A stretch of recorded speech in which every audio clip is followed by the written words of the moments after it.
I didn't think you survived.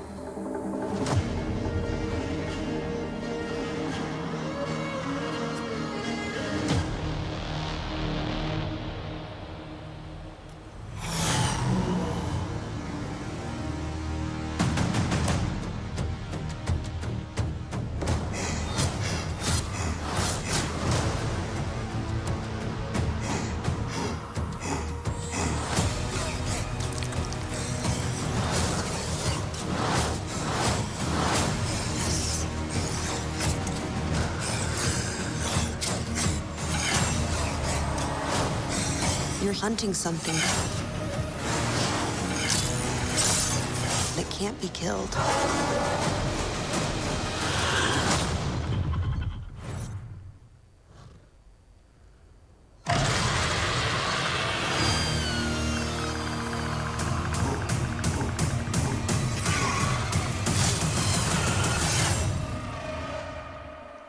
Good morning, Owasso. This is the Twins with Owasso Live. This is the Morning Loop. Today we are doing a movie review because last night we went to go see Predator Badlands. And, they could just, instead of calling it Predator Badlands, just call it Predator a Bad Movie, because it was not very good.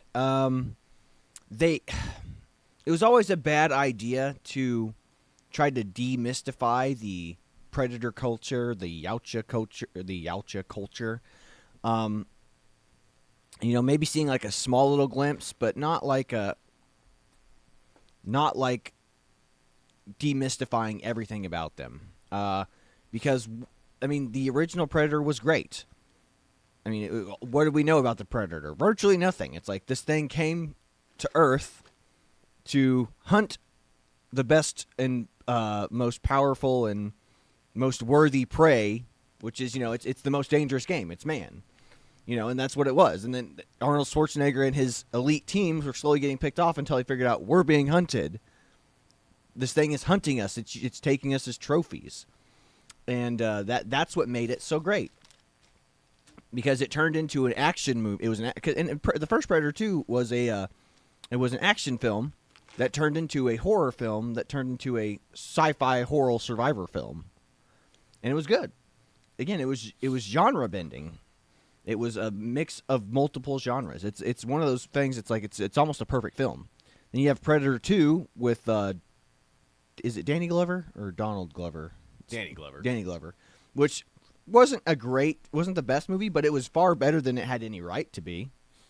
Yeah, it showed more of the Predator lore and their culture. technology, which, you could argue Predator 2 had the most badass weapons in it. You're like, whoa, that thing, the little spin disc, the staff, the spear, whatever you want to call it. Yeah, it was awesome.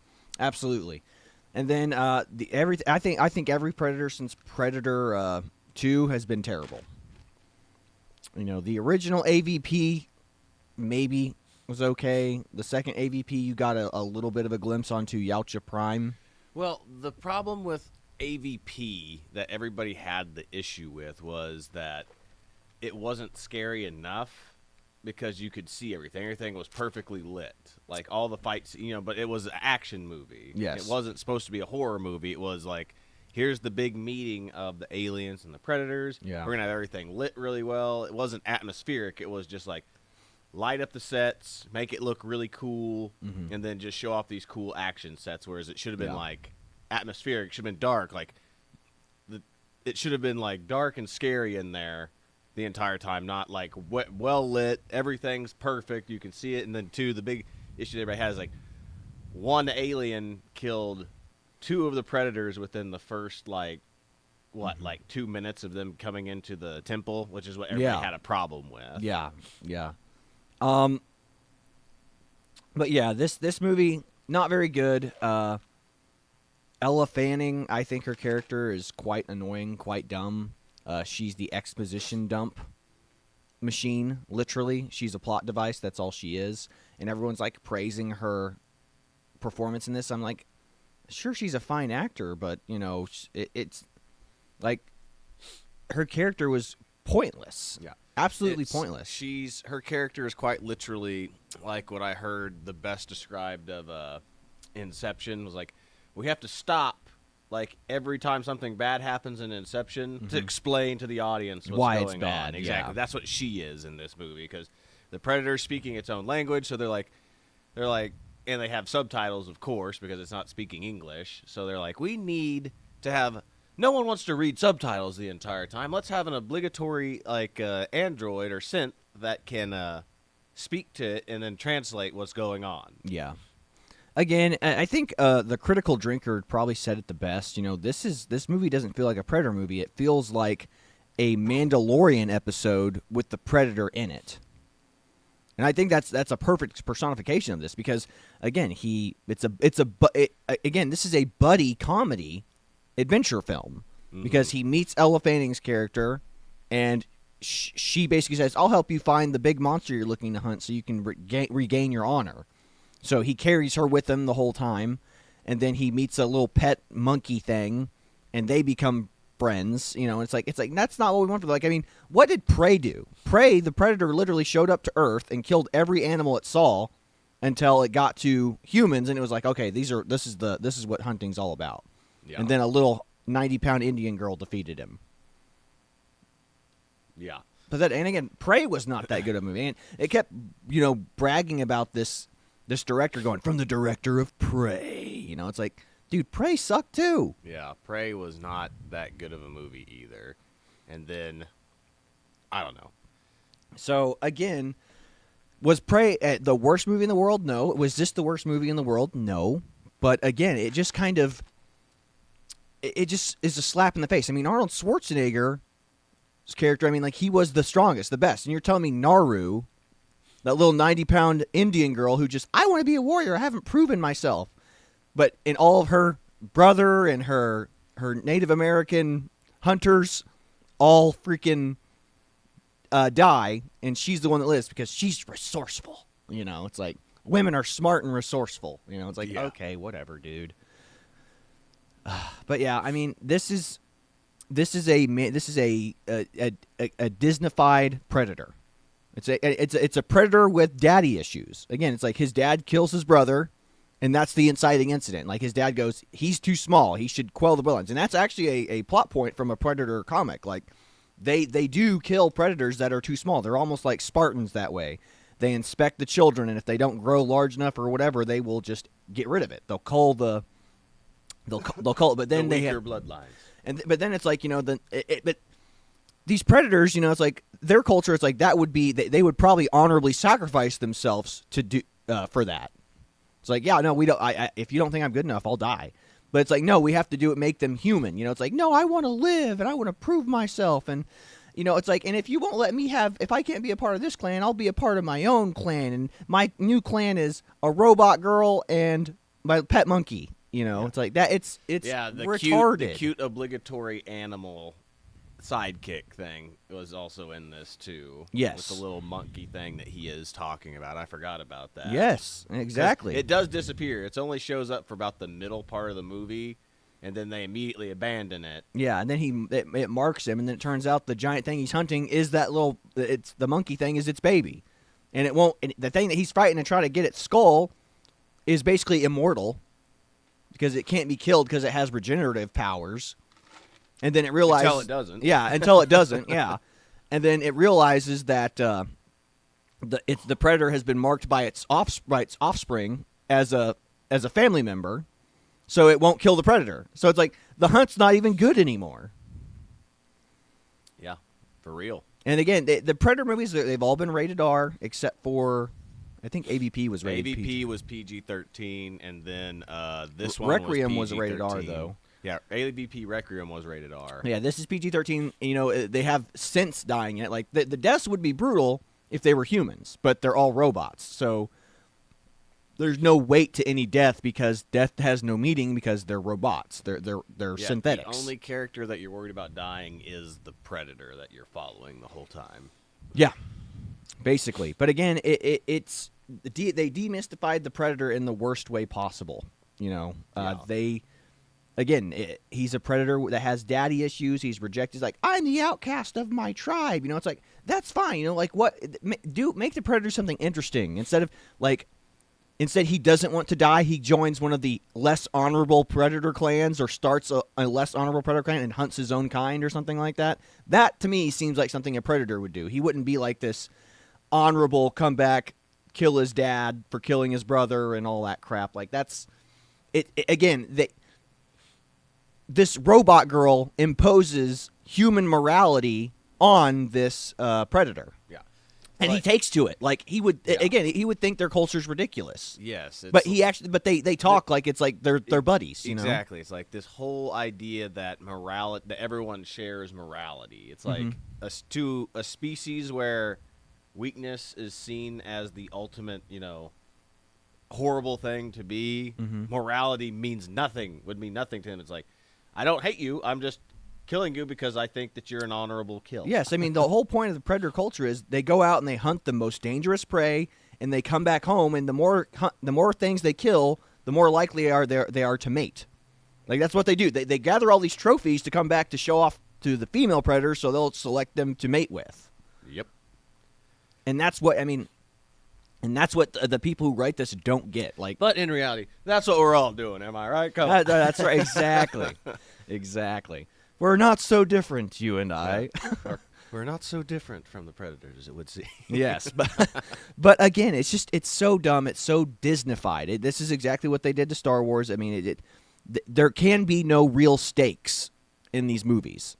It's like something bad. Oh, my brother was killed by my dad. Now I'm going to go back and show my dad that I'm strong enough to be a part of it. And then I'm just going to kill him anyway. The whole point of this journey was he was supposed to go back and be accepted by his kind, and instead he takes revenge and basically turns his back on his kind, which would be unheard of. Again, if you're going to do that, you might as well just have him start his own clan where he brings in rejected predators, and he has his own tribe, and he would be like the rejected predator, and he declares war on all the other predators, and then the regular predators would be like, hey, there's a what do you call it, a rogue clan out there that we have to get rid of.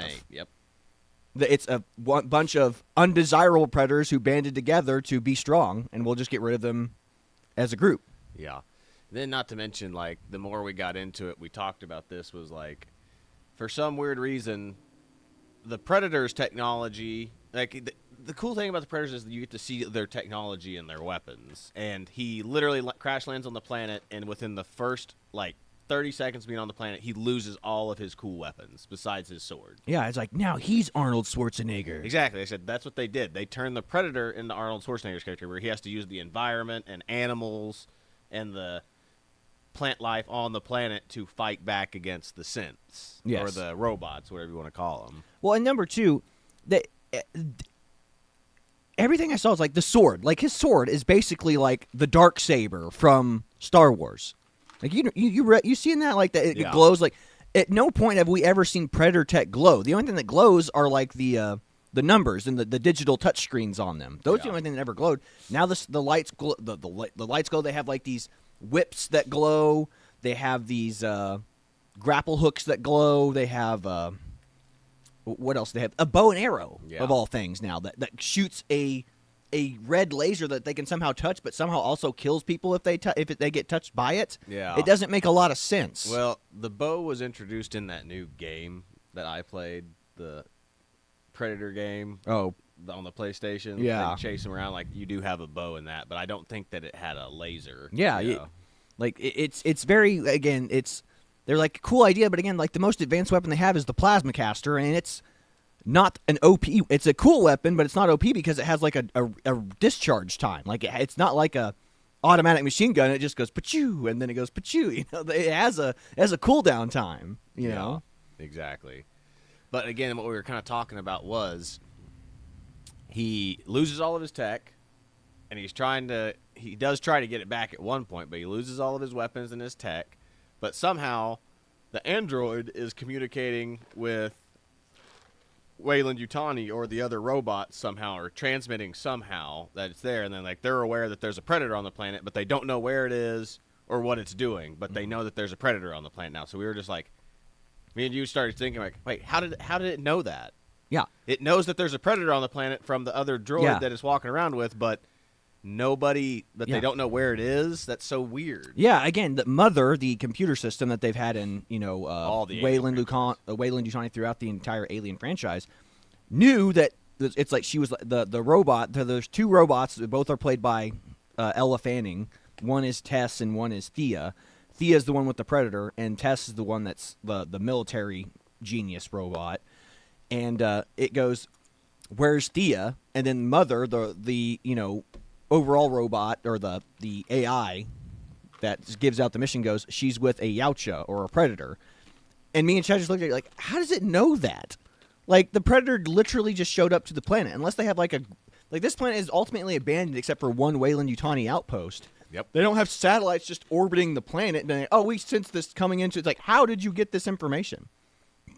And then we're like, if Thea the robot is transmitting this information, how can you not just find where she is and walk to her?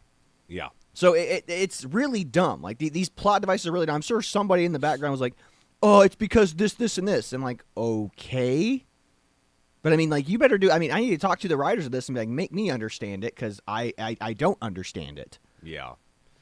100%. I mean, unless the Wi-Fi connection on this place is just phenomenal.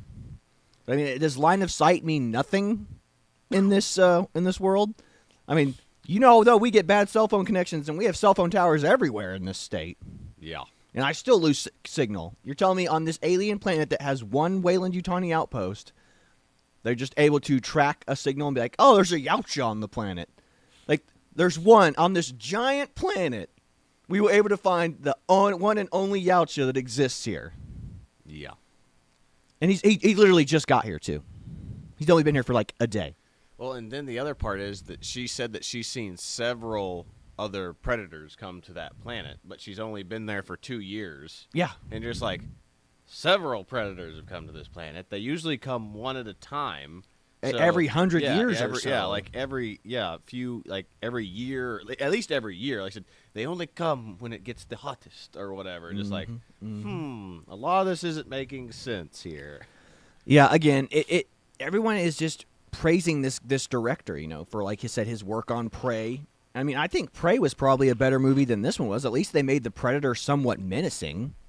Yeah. But they really gave Naru, that female character that was the Predator killer, a buff, or like just like, oh, she's just really smart. Yeah, she fell into the classic trap of, you were already good all along. It was only us holding you back. Yes, it was the men of your tribe holding you back, doubting that you could actually be out here, And again, there can be I mean, Ellen Ripley is a perfect example of a competently written female character.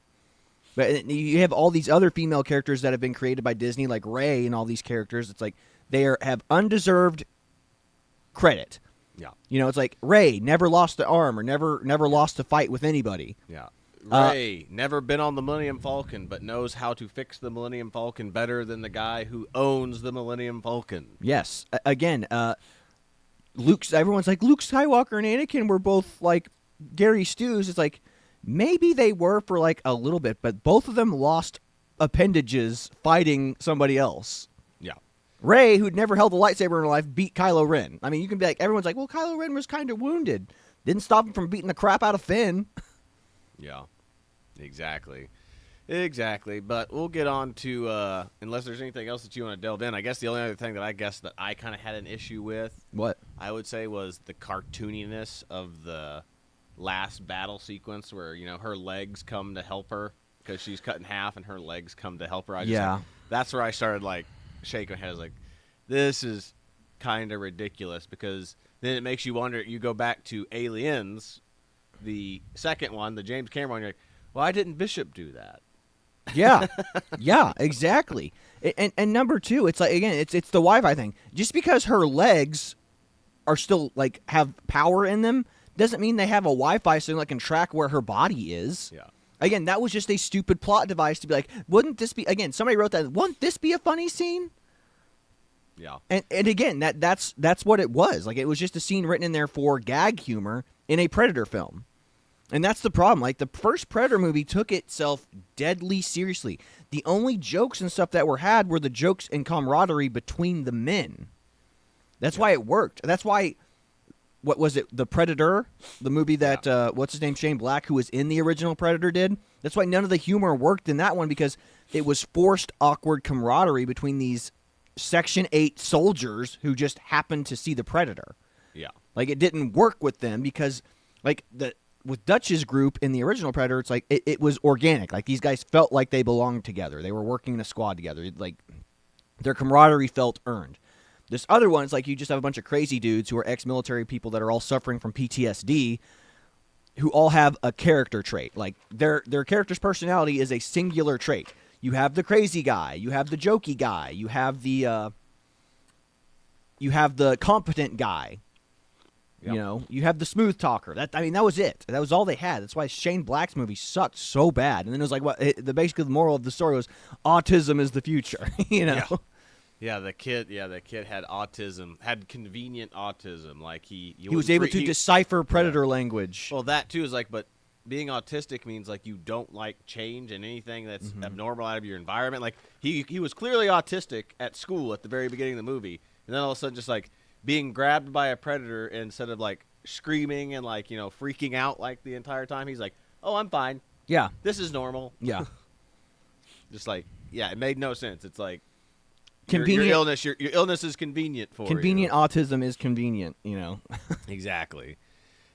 But unless there's anything else you want to touch on, we can get into some of these funny memes, these funny AVP. Yeah, no. Again, Predator I would memes. say at the end of the day, I would say save your money, wait for it to come out on streaming. Yeah, I would say, yeah, if you had my ranking list of great, good, average, and bad, or which you remember, as per usual, great, I would pay money to go see it in theaters again. Good, watch it once. I'll probably pay for it when it comes out on DVD or Blu-ray or digital download. Average, I would watch it if it was on TV. I wouldn't pay money for it again. Yeah. And then bad is I'm trying not to fall asleep in the movie theater. So if I had to rank this one, I would say it's somewhere in between average and good. I would say between average and bad. Oh, like, would I you was, really? There was a couple scenes where I was kind of ready to nod off. Well, it's like I said, if you turned your brain off and didn't think logically, it was okay. But once you started like thinking things, you're like, it's like what I said with the whole like Android, like where mother's like, there's a Yabcha or there's a Yabcha or a predator on the planet. And you're just like, wait, how does it know that? Yeah. How did it know that? Mm-hmm. That was the moments where I was like, okay, now this is getting silly. But you know, like the goofy leg thing, you know, is kind of forgivable. But you know, just at the same time, you're just like, come on, this is a Predator movie, not A buddy comedy movie. Yeah, not your comedy, you know, alien Star Wars type, you know. Let's make this funny and, you know, all this. Yeah, I mean, go literally. If you want to know what a Predator movie should feel like, go watch Predator, the original Predator with Arnold Schwarzenegger, and then watch Predator 2. Predator 2 had some decently earned funny lines in it. You know, like whenever the Predator took the steroid shot and broke out of that lady's bathroom, and he goes, and he was like, I think Danny Glover's like, you need to get back inside. He goes, I was listening, he was like, don't worry, I'm a cop, I'm a police officer. He goes, I really don't think he gives a crap. I don't think he gives a shit. Yeah, exactly. Yeah, That was a funny line. That was a good line. That was a moment of levity that was earned. So again, it's the Disney, it's the pussification of franchises. Again, but they also wanted to expand their audience by not making it rated R too. They want younger generations to come in here and enjoy Predators, which I get. Like, I mean, you basically doubled the number of people that can see this film now, maybe tripled it, and kids will like it. I guarantee you, the kids will like it. But it is a far cry from what the genre used to be, what this franchise used to be. I mean, and again, it's been downhill since Predator 2. Just like it's been downhill with the Alien franchise since Aliens. These franchises should have stayed dead in the 80s. Alien, then Aliens, and then it should be done. And then Predator, then Predator 2, and it should have been done there. Yep. But, I mean, and again, you could have had a decent AVP film, but the problem is the AVP video games have done a 10 times better job in storytelling than any of the movies. Well, at least AVP 2.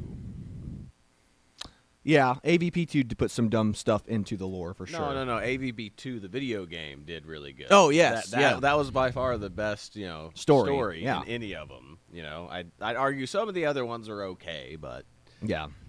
I agree. But here's our first meme of the day. If you can see it, says, "What does the predator see after chasing me for 15 seconds?" That's all the joint, muscle, and back. And then and then it says, then the predator just goes, "He'll die soon on his own."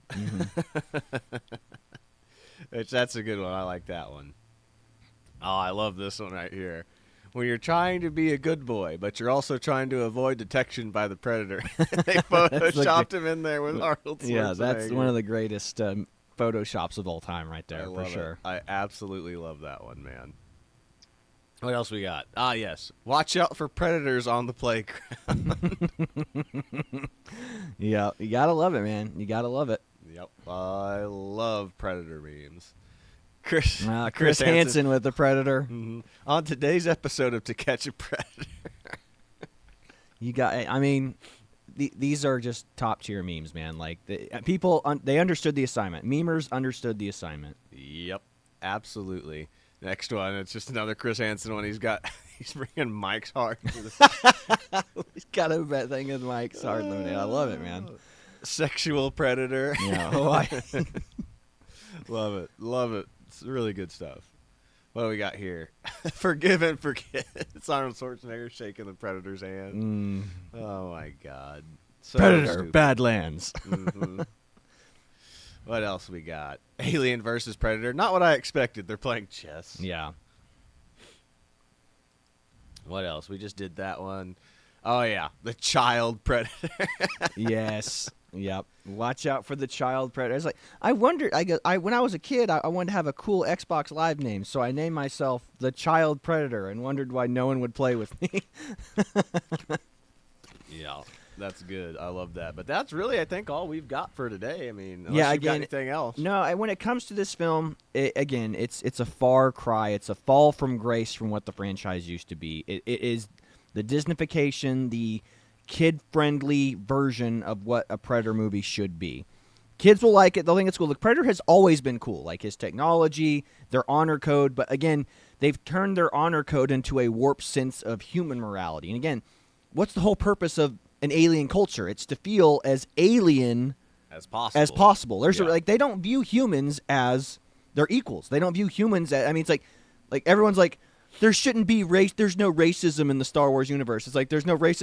Guys, if there was no racism in alien cultures, then there would be no interesting alien characters. Exactly. It's like what makes the predators interesting is that they hunt humans because they see them as a inferior being. Oh, never mind. See them as an inferior being, and then the whole point of if you survive a predator or you kill a predator, then they're like, okay, we'll leave you alive because you are, a worthy opponent. Yes. That's the culture of them. Like they're hunting you and trying to kill you the entire time until you defeat one, and then the rest of them come down like, all right, you're a worthy opponent. We don't like you, but you've earned the right to live because you are a predator now, not us. Because you defeated one of us, you are now a predator. But we don't like you. Again, and then there was an animated movie that came out too. I mean, we can probably do a review on that by itself too. That just kind of craps on the Predator lore as well. Again, yeah. So again, save your money. I would just say if you really want to watch a Predator movie, watch the original one. Watch Predator 2. Don't waste your time on this. I mean, especially if you want to take your kids to go see an action movie, sure. But if you are a fan of the original Predator and you are and not just a casual fan, I'm talking like someone who really likes the Predators. Like, I played all the AVP video games growing up, played all the Predator games I could get my hands on, played all the Alien games I could get my hands on. So I'm a huge fan of this franchise. I love it. Oh, yeah. Love it. I love the Dark Horse comics. I love the lore surrounding it. But if you are a fan of what the Predators were and not a fan of what the Disneyfication, the pussification of these franchises has become, then save your money, watch it on streaming, and then you can be disappointed. It's definitely an average to decent movie. It's not worth spending your money on more than once. Like, Yeah. you'll watch it. I was going to buy all tickets for you, me, and our buddy that went, and it was going to be $70. And I was like, you know what? I don't think I'm going to pay for my buddy's ticket. Yeah, I was like, no thanks. So, yeah, we went to the Warren to go watch it. Boy, those tickets are expensive, especially if you get those balcony seats. Yeah, you know? the expensive upstairs seating. Yeah. So, anyway, save your money. This franchise has really had a fall from grace. Like everything Disney has touched, it's kind of destroyed. You know, like Star Wars is dead. The Predator franchise is dead. Avatar's dying too. Yeah, I don't know. They folks. shouldn't have gone. I don't know what he was thinking, trying to make that into a trilogy. Like that should have ended after the first one. Yeah, bad move. Like I didn't even watch it. Like I said again, I didn't watch. I knew after the Last Jedi, Star Wars was dead, and then I was like, I didn't have the motivation to watch the next Avatar movie. I was like, I just don't care. Yeah, 100%. So 100%. Again, film sucks now. It's a terrible truth about the industry right now. But again, it's just the people who are writing these things don't have any creative bones in their body. Like, sure, is the guy a talented filmmaker? I guess, but he's not a good storyteller. Yeah. I mean, he can tell a cohesive story. There's a difference between being able to tell a cohesive story and telling a good story. There's a difference between putting a story on screen and writing a good story. Yeah. And again, it all comes down to good writing. Good writing is where it all begins. You know, it's like that's what Tim Blake Nelson told us at that TU chat he had. You know, it's like he was like, yeah, no, I mean, how do you get a good movie produced? He goes, it all starts with the story. Yep. You have a good story, and then that story can be translated to screen.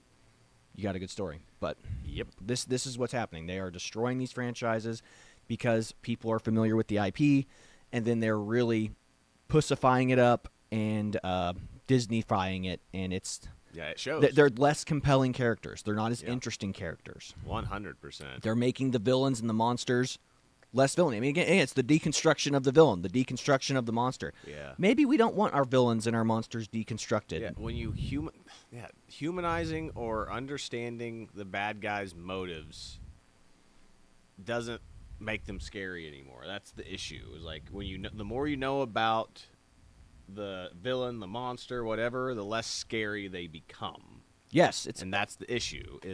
And also like the whole like, I mean, you remember this back in the mid 2000s, like everybody was making movies about the Disney villains being these tragic characters. Yeah, just like, you know, what's this whole like going back and rewriting? Oh, they actually weren't the bad guy ever. They were never the bad guy. It was society that was the bad guy. Exactly. You were gay all along. Yeah, I mean, it's the same thing with and we'll probably even do a deconstruction of this too, is like we talked about with the point of Westworld versus the movie and the book versus the show HBO became, series. Like, yeah. the whole point of Westworld was a man doing everything he could to survive against this machine technology takeover. Yes, the original Westworld was what's his name? The writer Michael Crichton was at Disney World and saw was on the Pirates of the Caribbean ride and goes, "What if these things came to life and were trying to kill you?" Yeah. Like they were like fully robotic animatronics that were like came alive and didn't realize that they were programmed not to hurt humans. They're like, "We're going to kill you now." Yeah. It's like it's Jurassic Park pre-Jurassic Park. Yes. It's what happens when the theme park comes alive and decides it wants to kill you. Exactly. That was the two books that he decided to write, was like, what happens if the theme park animatronics rose up and tried to kill you, and then Jurassic Park was, what if the animals in the zoo broke out and tried to kill you? Yeah. But that was the point. But the new HBO series, what does it do? It goes the opposite. It goes, the robots should take over. They're the next step in evolution. You're just like, what? It's like everything was like defeatist now. Everything's like defeatist. Like, let the aliens win. Let the AI win. Yeah, Humans should lose. You know, it's like, why? Why is that the philosophy now? Yeah. That's, I mean, what happened to the fighting spirit of the blue collar working guy? That's why, like, if you look, all the most successful movies are of like a blue collar guy doing everything he can to survive. Yeah, Jaws. I mean, The Mandalorian was proof of that. It was like what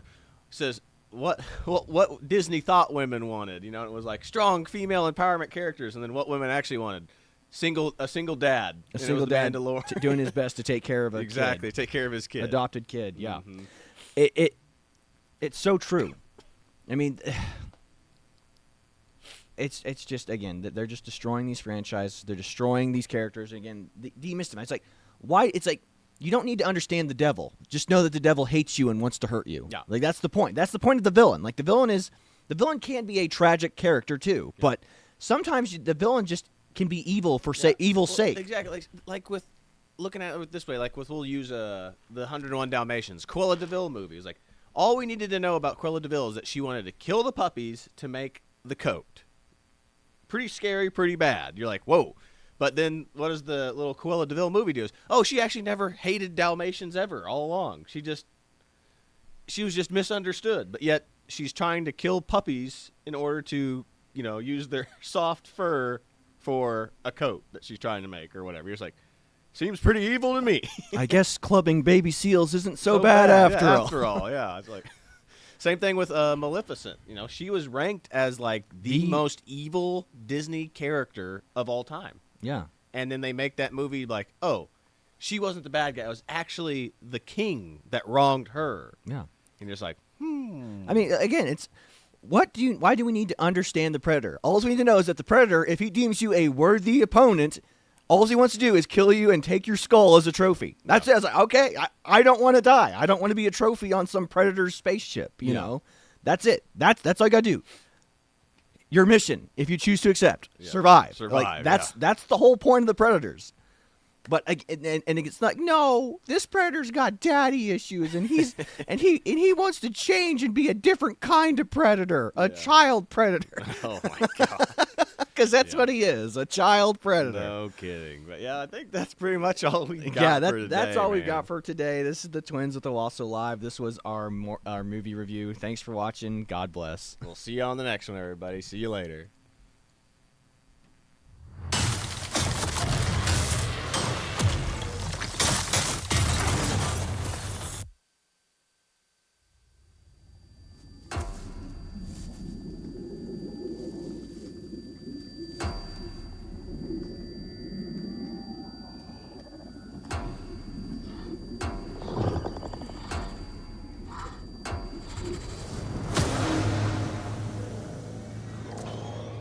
Welcome to the most dangerous planet in the universe,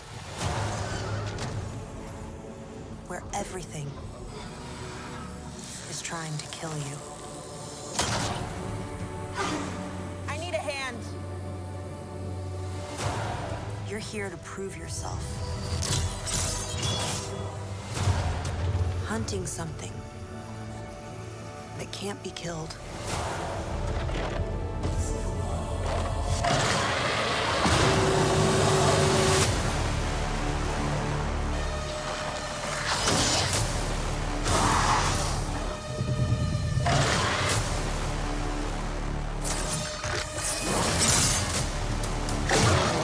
We might not be alone in this hunt.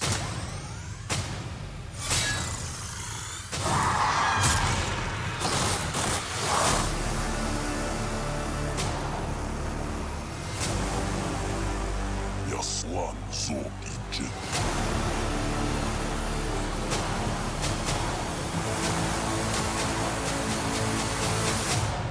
Det jet yul ngay çiş.